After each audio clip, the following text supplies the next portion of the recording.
आज हम लोग अकाउंट खोलने में जो आने वाली परेशानियां हैं, जो एरर के रूप में आपको स्क्रीन पे दिखता है, जिसके लिए आप पैनिक होते हैं, उस पे बात करते हैं। सर्वप्रथम आप समझेंगे कि जब हम स्टेट बैंक या किसी भी अदर बैंक के साथ काम कर रहे हैं, उनके सीपीएस पे काम कर रहे हैं, तो एक एनपीसीआई का भी सर्वर होता है जिससे डाटा हम लोग मिलान करते हैं। उसी संबंधित कुछ एरर आपको अकाउंट खोलने के क्रम में आता है। अब हम लोग स्क्रीन पे चलते हैं, देखते हैं कि क्या एरर आ रहा है। सबसे पहला प्री चेक सर्विस फील्ड का जो एरर आता है, इसका मतलब साफ है, आप ग्राहक से जानकारी नहीं लिए हैं और उनका काम शुरू कर दिए हैं। यहाँ पे ये जो प्रॉब्लम्स है, इसका सीधा सीधा मतलब है, आपको हिंदी भाषा में समझा देते हैं कि उनका पहले से जनधन अकाउंट खुला हुआ है। किसके आधार पे? जो प्रूफ लाए हैं उसके आधार पे, या वो जो मोबाइल नंबर लेके आए हैं वो किसी और अकाउंट में जुड़ा हुआ है।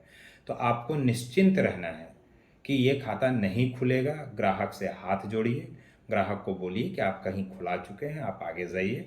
और इस तरह का अगर कभी भी आपको एरर दिखे तो ये मान लीजिए कि आपको पैनिक होने की ज़रूरत नहीं है। चाहे ऑफिस को आप दें, अपने टेक्निकल को दें, वो कुछ भी नहीं कर सकते हैं। इसलिए इस तरह का एरर आए तो आप इसको कस्टमर को समझा करके दूर करें। अब दूसरा एरर, यूडीआई टाइम आउट। इस पे अगर आप इस तरह का खाता खोलते समय अगर इस तरह का कोई एरर आता है तो हम आपको सीधा समझा रहे हैं, आप समझिए। और आप जानते भी हैं, बट क्या होता है कि आप लोग जल्दीबाजी में प्रेशर झेल नहीं पाते हैं और अपने दिमाग को ना निगेटिव सोच की ओर लेके चले जाते हैं। इसमें खाता ग्राहक का खुलेगा, लेकिन क्यों नहीं खुला, इस तरह का एरर क्यों आया, उसके बारे में हम आपको जानकारी देते हैं।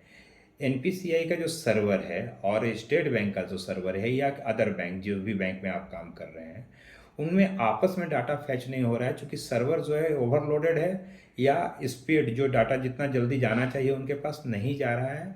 इस कारण से ऐसा होता है। इस पर परेशान ना हो, पैनिक ना हो। आने वाले समय में, थोड़े देर में, जब भी ये ठीक होगा, आपका काम होगा, खाता खुलेगा।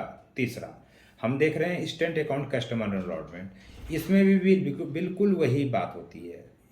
यहाँ पे आप निश्चिंत रहें, ग्राहक का खाता बिल्कुल खुलेगा, लेकिन थोड़ा समय लेकर के।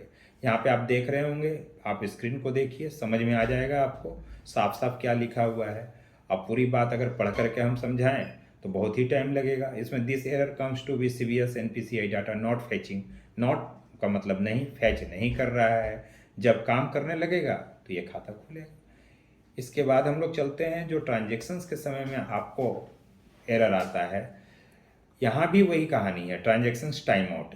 अगर इस तरह का एरर देखें तो फिर बिल्कुल ना परेशान हो, बिल्कुल ना परेशान हो। यहाँ पे आपको क्या सोचना है कि एनपीसीआई का जो सर्वर है वो अभी डाउन है। डाउन का मतलब किस परिस्थिति में डाउन होगा? या तो उस पर लोड अधिक होगा इस कारण से, या जो आप डाटा भेज रहे हैं वो समय पे नहीं पहुंच रहा है। यहाँ पैनिक होने की ज़रूरत नहीं है। ग्राहक को इंतज़ार कराइए, थोड़ा सा समय लीजिए, उनसे वार्तालाप करिए, यह ट्रांजेक्शन सक्सेस होगा। उसके बाद आप मनी ट्रांसफ़र। मनी ट्रांसफ़र किसका आप करते हैं?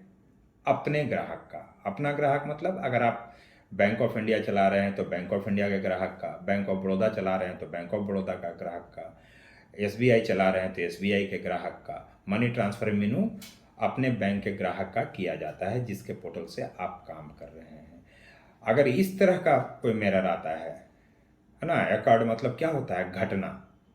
मतलब मनी ट्रांसफ़र में एक बैंक ने ये जरूर एक चेक पॉइंट लगाया है कि ट्रांजेक्शन्स होने के बाद उनके मोबाइल पे एसएमएस जब जाएगा तो ये सक्सेस माना जाएगा। उस समय अगर इस तरह का आ रहा है तो इसका मतलब कि उनके मोबाइल पे मैसेज नहीं जा पा रहा है।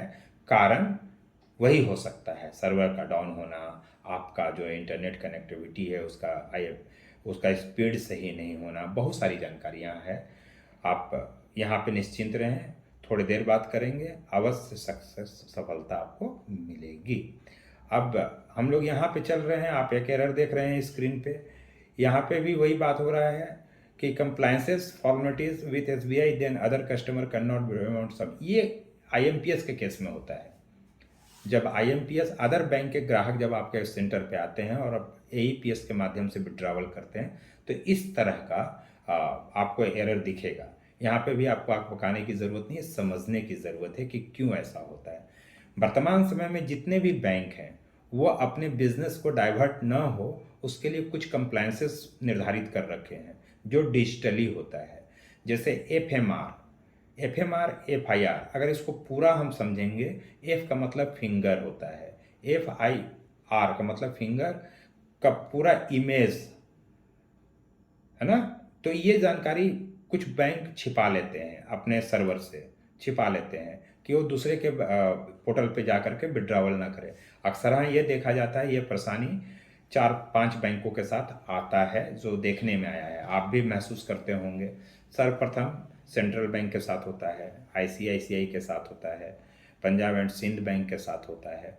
ये सारे बैंक के जो कस्टमर आते होंगे तो वहाँ पे आप ये परेशानी झेलते होंगे, ज़रूर झेलते होंगे। तो ये मान लीजिए आने वाले समय में भारतीय स्टेट बैंक, हर बैंक, वो चाहे बैंक ऑफ इंडिया हो, आईसीआईसीआई बैंक हो, चाहे पीएनबी हो, जो भी बैंक हो, एईपीएस मतलब दूसरे बैंक के ग्राहक जो आधार से विड्रॉवल करते हैं, उनके साथ ये काम करने जा रही है कि हमारा कस्टमर किसी दूसरे बैंक के पोर्टल पे जा कर के विड्रॉवल ना कर पाए, हमारे ही पोर्टल पे काम करे। ये आने वाले समय में बदलाव आएगा, स्टेट बैंक भी जल्द करने वाला है, जिससे आपको बहुत ही फायदा होने वाला है। दोस्त, पीपीटी के माध्यम से हम लोगों ने सारी बातें समझ ली, बट आपसे कुछ कहना है। केवल मेरा कहने से और मेरे दिखाने से कुछ नहीं होगा। इसके अलावे आप जो काम कर रहे हैं, बहुत सारी परेशानियां और आती होगी, जिस पे आप चाहते हैं निदान पाना, तो कमेंट बॉक्स में आप ज़रूर बताएं कि सर ये हमें और चाहिए। ज़रूर हम कोशिश करेंगे, हमारी टीम कोशिश करेगी, और सेफ के तरफ से भरसक प्रयास है हमारे सारे बैंक संचालकों को कि आपको अच्छा सहयोग मिलेगा।